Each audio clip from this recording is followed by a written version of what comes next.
So hello and welcome you all on Hotspot Study. I am Moin Zaroon. In this video, we will discuss Intense Examination 2017 Diploma in Modern Arabic Language and Translation paper. 2017 के अंदर diploma in modern Arabic language and translation का जो paper हुआ था जामिया में, उसको आज हम डिटेल में गुफ्तगू करेंगे। उसके बारे में डिटेल में जानेंगे कि किस तरीके से हम उसको ईज़िली सॉल्व कर सकते हैं। बिफोर डैट हम लोग 2016 का पेपर सॉल्व कर चुके हैं। उसकी लिंक मैं डिस्क्रिप्शन बॉक्स में डाल दूँगा, आप वहाँ से जाके उस पेपर को देख सकते हैं कि किस तरीके से हमने 2016 का diploma in modern Arabic language and translation का पेपर सॉल्व किया था। So let us begin this paper. So first question है, हुज समाधि इन दिल्ली इज़ कॉल्ड विजय घाट।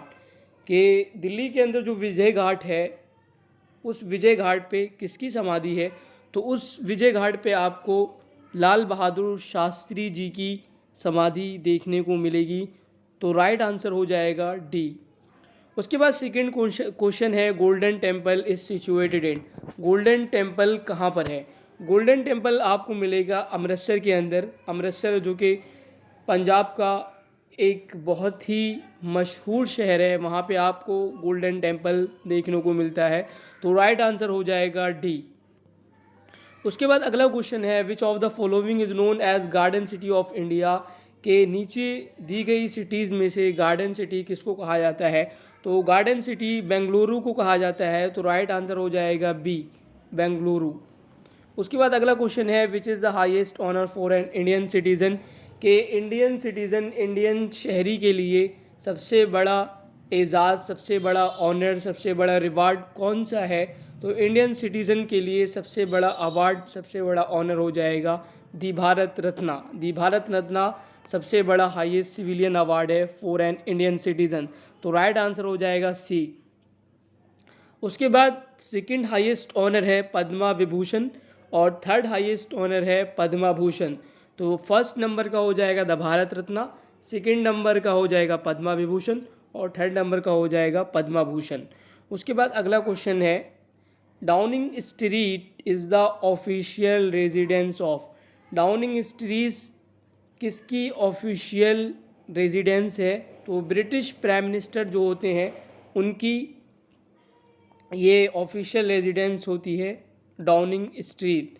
तो राइट आंसर हो जाएगा ए। उसके बाद अगला क्वेश्चन है, DMRC is an abbreviation of. DMRC की फुल फॉर्म क्या है? तो DMRC की फुल फॉर्म हो जाएगी दिल्ली मेट्रो रेल कॉरपोरेशन। तो राइट आंसर हो जाएगा ए। उसके बाद अगला क्वेश्चन है, Indian prime minister who was असासिनेटेड while in office. कौन सी इंडिया की प्राइम मिनिस्टर हैं जिनको ऑफिस में रहते हुए मतलब मार दिया गया था? आई मीन जब वो सत्ता में थी, जब वो प्राइम मिनिस्टर थी तब उनका कत्ल किया गया था। तो वो हो जाएंगी इंदिरा गांधी। इंदिरा गांधी। तो राइट ऑप्शन हो जाएगा इंदिरा गांधी।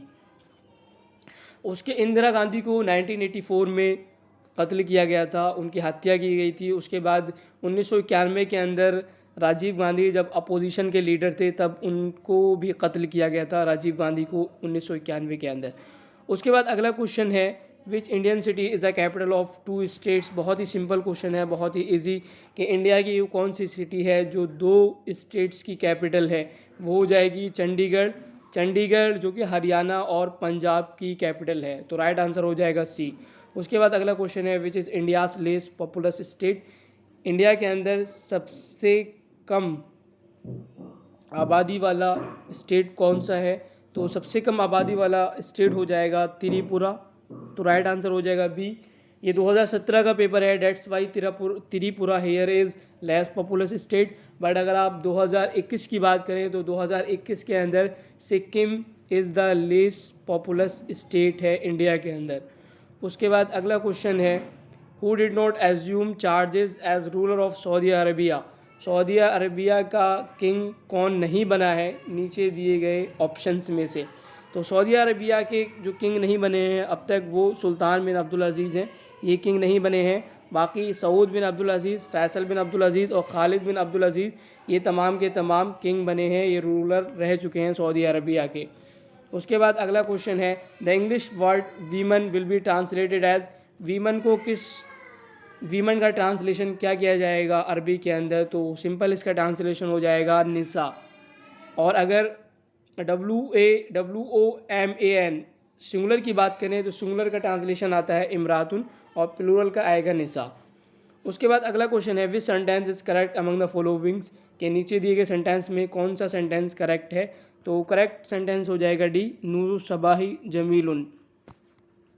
उसके बाद अगला क्वेश्चन है विच इज़ नॉट फेलुन नहीं अमंग द फॉलोइंग्स, के नीचे दिए गए में से कौन फेले नहीं है? तो राइट आंसर हो जाएगा ला तज़हबूना, सी फेले नहीं है। उसके बाद अगला क्वेश्चन हो जाएगा which one is imperative verb among the followings, के नीचे दिए गए में से कौन सा इम्परेटिव वर्ब्स है, कौन सा फेले अम्र है? तो फेले अम्र इसमें से हो जाएगा सी, इरमीना इज़ राइट आंसर। उसके बाद नेक्स्ट क्वेश्चन है द वर्ड हुना हाजा इज़, कि हाजा जो वर्ड है वो क्या है? तो हाजा जो वर्ड है, हाजा वर्ड हो जाएगा द डिमॉन्स्ट्रेटिव प्रोनाउन। तो राइट आंसर है हमारे पास बी, द डिमॉन्स्ट्रेटिव प्रोनाउन।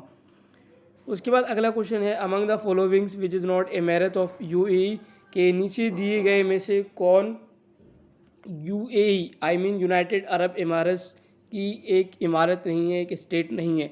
तो जो डी है गुम्बुद काबूस, ये UAE की इमारत नहीं है, UAE का स्टेट नहीं है। UAE के अंदर आप लोग जानते हैं कि 7 स्टेट्स हैं, तो 3 तो ऊपर के हैं जैसे रासुल खैमा है, उम्मुल कुवैन है, फुजैरा है, और इसी तरीके से 3 और हैं, एक दुबई हो जाएगा और एक शारजा जहाँ इंडिया पाकिस्तान के मैचेस होते हैं, और एक अबू धाबी। इसके अलावा एक और है वो फ़िलहाल मुझे जहन नहीं आ रहा है।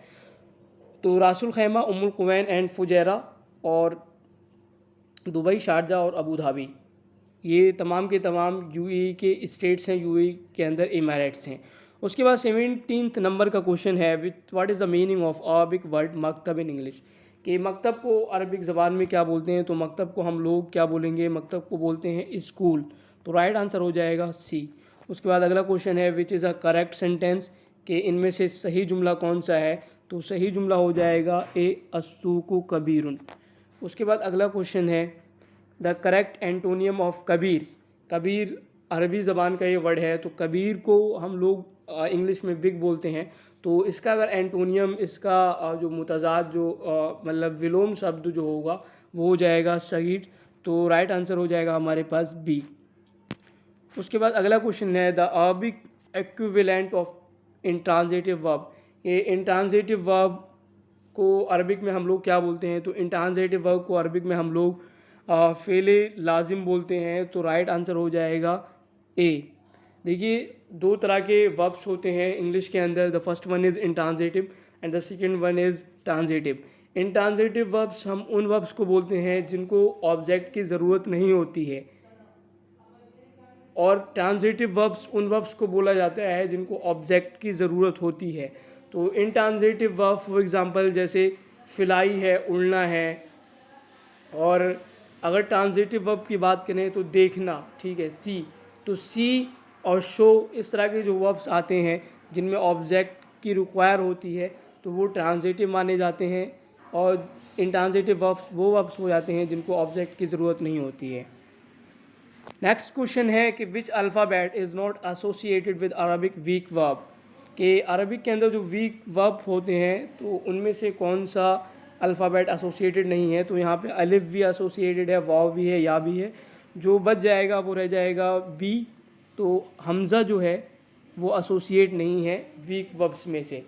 वीक वर्ब अरबिक में वीक वर्ब बोला जाता है कि जो मोतल होते हैं उनको हम लोग वीक वर्ब बोलते हैं इंग्लिश में, और अरबिक में उसी को मोतल कहा जाता है। तो अलिफ, वाव और या ये अरबी ज़बान में मोतल कहलाते हैं, तो हमज़ा वीक वर्ब नहीं है। तो राइट आंसर हो जाएगा बी। उसके बाद नेक्स्ट क्वेश्चन है विच इज़ करेक्ट सेंटेंस, इनमें से सही जुमला क्या है? तो सही जुमला हो जाएगा हाजाने वलदाने जाहिबाने, कि दीज 2 बॉयज़ आर गोइंग, कि ये 2 लड़के जा रहे हैं। उसके बाद अगला क्वेश्चन है बूडो लैंग्वेज इज़ स्पोकन इन, के जो बूडो लैंग्वेज है वो कहाँ बोली जाती है, तो बूडो लैंग्वेज बोली जाती है असम के अंदर। असम जो कि इंडिया के अंदर ईस्ट का एक स्टेट है, वहाँ पे बूडो लैंग्वेज का यूज़ किया जाता है। उसके बाद नेक्स्ट क्वेश्चन है, in which country Arabic is recognised as official language, कि किस कंट्री में अरबिक को ऑफिशियल लैंग्वेज माना जाता है। तो यहाँ पे जो कंट्रीज़ दी गई हैं उनमें मोरिटेनिया के अंदर अरबिक को एज अ ऑफिशियल लैंग्वेज माना जाता है। उसके बाद नेक्स्ट क्वेश्चन है, the word magazine is translated in Arabic as, कि जो मैगज़ीन का जो वर्ड है उसको अरबिक में क्या बोला जाता है, तो मैगज़ीन को हम लोग मजल्ला बोलते हैं, मजल्ला। तो राइट आंसर हो जाएगा बी। उसके बाद नेक्स्ट क्वेश्चन है, फेलुन नहीं is translated in English as, फेले नहीं को इंग्लिश में हम लोग क्या बोलते हैं, तो सिंपल है कि फेले नहीं को हम लोग इंग्लिश में द प्रोहिबिटिव वर्ब बोलते हैं, द प्रोहिबिटिव वर्ब। तो C is the correct answer. उसके बाद नेक्स्ट क्वेश्चन है, how many prepositions were used in following sentence, कि नीचे दिया गया जो सेंटेंस है उसके अंदर कितने प्रीपोजिशंस को यूज़ किया गया है। तो हम लोग सेंटेंस पढ़ लेते हैं, समझ में आ जाएगा। The mangoes in that box are from the trees in my friend's garden. तो हम लोग इसको छांटते हैं कि पहला प्रीपोजिशन का है। तो पहला प्रीपोजिशन आप देखेंगे कि मैंगोज के बाद इन है, ये फर्स्ट प्रीपोजिशन हो जाएगा। उसके बाद डैट भी नहीं है प्रीपोजिशन, बॉक्स भी नहीं है, आर भी नहीं है। उसके बाद फ्रॉम, ये सेकंड हो गया। उसके बाद ट्रीज के बाद एक इन आ रहा है। तो यहाँ पे इस तरीके से 3 प्रीपोजिशन का यूज़ किया गया है, मैंगो के बाद इन, उसके बाद आर के बाद फ्रॉम, उसके बाद ट्रीज के बाद इन। तो राइट आंसर हो जाएगा ए, कि 3 प्रपोजिशंस का इस सेंटेंस में यूज़ किया गया है। नेक्स्ट क्वेश्चन है हमारे पास कि complete the sentence with appropriate following proposition, कि इस सेंटेंस को कंप्लीट करना है और नीचे प्रोपोजिशंस दिए गए हैं उनका यूज़ करते हुए। तो it has been snowing since Friday morning, since Friday morning. तो C is the right answer, since Friday morning. उसके बाद अगला क्वेश्चन है, he plays tennis well in this sentence, well is, कि वो टेनिस बहुत अच्छा खेलता है। तो इस सेंटेंस के अंदर वेल क्या है, तो वेल क्या हो जाएगा, सिंपल है कि वेल हो जाएगा हमारे पास एडवर्ब। ओके, वेल हो जाएगा एडवर्ब, जो कि वर्ब्स प्ले को मॉडिफाई कर रहा है। तो B is the right answer. उसके बाद अगला क्वेश्चन है, which is correct sentence among followings, के करेक्ट सेंटेंस कौन सा है। तो करेक्ट सेंटेंस हो जाएगा I am very sorry, I am very sorry. ठीक है, तो राइट आंसर बनेगा B, I am very sorry. और उसके बाद नेक्स्ट क्वेश्चन है, which word is not use as adverb among followings. देखिए, एवरीवेयर भी एडवर्ब है, समवेयर भी एडवर्ब है, अनटिल भी एज अ एडवर्ब यूज़ किया जाता है। तो हमारे पास सी बचता है, तो C is not use as adverb here. तो right answer is C. Next question है, which is correct sentence among following, के नीचे दिए गए में से कौन सा सेंटेंस करेक्ट है। तो करेक्ट सेंटेंस हो जाएगा हमारे पास, she is the most clever of them all. B is the correct answer, she is the most clever of them all. उसके बाद अगला क्वेश्चन है 33, which is correct sentence among followings. तो इसमें भी सिंपल है कि he is the most efficient of them, C इसमें करेक्ट आंसर हो जाएगा। उसके बाद नेक्स्ट क्वेश्चन है, who has been appointed the new deputy governor in reserve bank of India. RBI के अंदर 2017 में किसको डिप्टी गवर्नर अपॉइंट किया गया था। तो डिप्टी गवर्नर अपॉइंट किया गया था बीपी कनुंगू को। तो D is the right answer.